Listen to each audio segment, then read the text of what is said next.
नमस्कार, स्वागत है आप सभी का द बिहार टॉप में। मेरा नाम उदीप्त आर्यन है। 7 मई की तारीख होगी जिस दिन पूरे देश और बिहार समेत कई लोकसभा सीटों पर तीसरे चरण का मतदान होना है। बिहार में भी 5 सीटों पर मतदान होगा।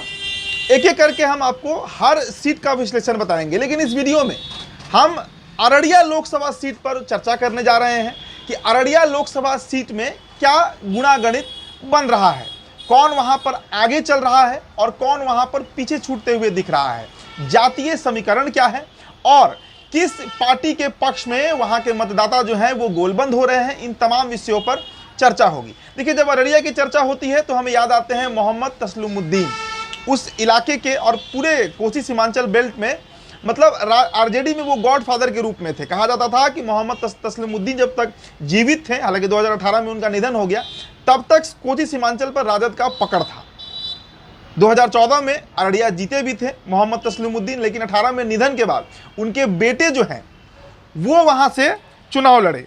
2018 में जो उपचुनाव हुआ उसमें सरफराज आलम जो बेटे हैं मोहम्मद तस्लीमुद्दीन के वो लड़ते हैं और 60,000 वोटों से प्रदीप सिंह को पराजित कर देते हैं। 2014 में भी प्रदीप सिंह को मोहम्मद तस्लीमुद्दीन हराए थे।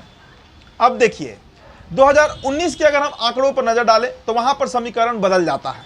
2019 में प्रदीप सिंह बीजेपी के प्रत्याशी अति पिछड़ा समाज से आते हैं, वो वहां पर जीत जाते हैं। एक और जानकारी आपको हम देना चाहेंगे कि 2009 के पहले तक अररिया जो सीट है वो रिजर्व सीट हुआ करता था, मतलब सुरक्षित सीट था, लेकिन 2009 के परिसीमन के बाद काफी भौगोलिक स्थिति जो है वो लोकसभा का बदल गया और कई तरह के परिवर्तन किए गए, जिसमें अररिया को जनरल सीट बना दिया गया।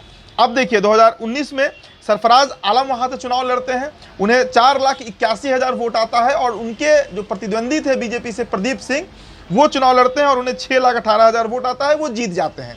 अब 2024 में क्या समीकरण बनेगा, ये सबसे महत्वपूर्ण बात है। एक और जानकारी आपको हम दे दें कि अररिया सीट पर 4 बार कांग्रेस फतह की है, 4 बार बीजेपी फतह की है और 3 बार आरजेडी भी फतह कर चुकी है।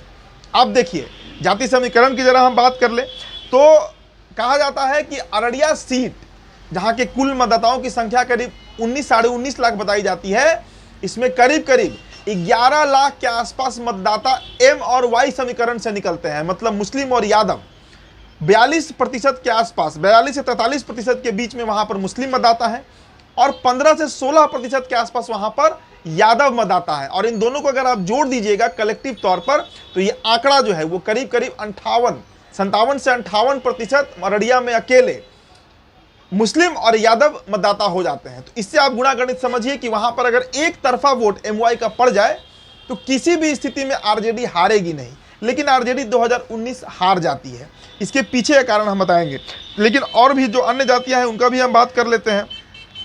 यादव और मंडल वहां पे तो हैं ही, इसके अलावा कोयरी कुर्मी वोट है वो भी करीब 1.5 से 2.25 लाख के आसपास है। इसके अलावा जो फॉरवर्ड लॉबी है, जो सवर्ण जातियां हैं, उसकी भी करीब 8 से 10% आबादी है, मतलब करीब करीब 1.5 लाख से 2.25 लाख के आसपास सवर्ण मतदाता भी है। लेकिन इन सब के अलावा हम 2019 में क्यों वहां से आरजेडी हारी ये आपको हम बताने का प्रयास कर रहे हैं। देखिए,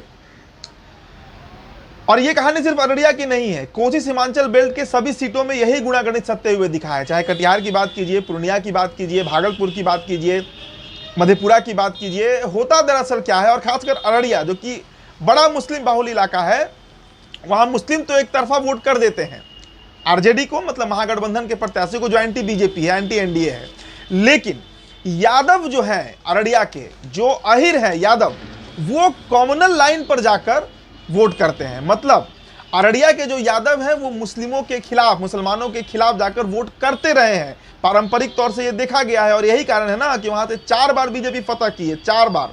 सोचिए, किसी सीट पर अगर अकेले 42% मुसलमान हो और वहां पर भी अगर बीजेपी फतह कर रही है 2 लाख 2.5 लाख के मार्जिन से, तो क्या कारण है?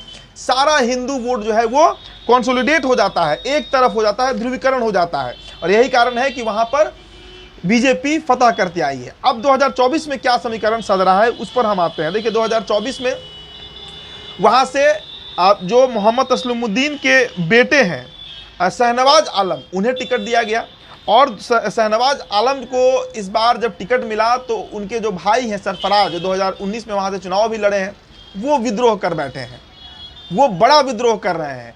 और सबसे बड़ा आरजेडी को खतरा वहां पर भीतरघात का खतरा है। मतलब भाई ही भाई का दुश्मन बना हुआ है अररिया लोकसभा में। अगर शाहनवाज हारते हैं तो इसके पीछे सबसे बड़ा जो कारण होगा वो खुद सरफराज होंगे, सरफराज आलम। इसके साथ ही साथ आरजेडी को इस बात का भी डर है कि वहां पर फिर से कहीं यादव वोट में सेंधमारी ना हो जाए। यादवों का एक बड़ा तबका है जो बीजेपी के साथ 2019 में गया था, कम्युनल लाइन पर वोट किया था, ध्रुवीकरण के तहत वोट किया था, हिंदू पक्ष की तरफ वोट किया था, और वही समीकरण फिर से 2024 में सधते हुए दिख रहा है। इसीलिए हम बार बार इसकी चर्चा करते हैं और ग्राउंड पर भी इसकी चर्चा है कि प्रदीप सिंह इस बार फिर मार्जिन से, बड़े मार्जिन से अररिया सीट जो है वो निकाल सकते हैं। मतलब वहां पर शाहनवाज आलम जिन्हें टिकट दिया गया मोहम्मद तस्लीमुद्दीन के बेटे को, उनके जीतने की संभावना कम है। कारण एक तरफा कोयरी कुशवाहा वोट, और कोयरी कुशवाहा की हम बात क्यों करें, पूरा जो हिंदू वोट है वो कंसोलिडेट हो जाता है। इसके साथ ही साथ यादव जो बड़ा तबका है उसका भी 50 से 60% वोट इधर आकर गिर जाता है, और यही कारण है कि कांटे की लड़ाई जरूर होती है लेकिन वहां पर निकल जाता है बीजेपी का प्रत्याशी। साथ ही साथ इस बार तो भीतरघात का भी खतरा है जिसकी चर्चा भी मैंने की, तो भीतरघात के चलते भी आरजेडी डरी हुई है, प्लस यादव वोट में टूट का भी डर है, और हिंदू वोट कंसोलिडेट होने के चलते वहां पर प्रदीप सिंह के जीत की संभावना, देखिए संभावना शब्द यूज कर रहे हैं, जीत की जो संभावना है वो बेहद प्रबल है। इसके अलावा वहां पर मैंने बताया कि जो 11 लाख मुस्लिम और यादव वोट है उसमें मुस्लिम भी टूटेंगे और यादव भी टूटेंगे। तो कुल मिला जुलाकर आप गुणागणित अगर अररिया का समझिएगा, गौर करिएगा, जो इस बार भी बन रहा है 2024 में, और मोदी फैक्टर तो है ही, मोदी की गारंटी है, 5 किलो अनाज वाला मामला भी है, तो कुल मिला जुलाकर वहां पर बीजेपी जो है वो बड़ी मजबूत स्थिति में है और मजबूती से वहां पर चुनाव भी लड़ रही है। हालांकि अंतिम दिन जो वोट पड़ेगा उसके बाद ही, जो ईवीएम में कैद होगा वोट, उसके बाद ही पता चल पाएगा, और 4 जून को जब डिक्लेयर होगा तब हम समझ पाएंगे कि इस बार मोदी फैक्टर कितना काम किया है। फिलहाल इस रिपोर्ट में इतना ही। बहुत बहुत शुक्रिया।